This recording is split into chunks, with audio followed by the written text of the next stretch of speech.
Hi guys! Today I'm trying this set of toothpaste tube squeezers for the first time. The set includes 4 tube squeezers designed to fit tubes up to about 2.2 inches wide.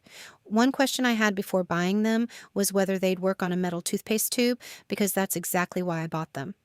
The toothpaste I use comes in a metal tube that's difficult to roll up by hand.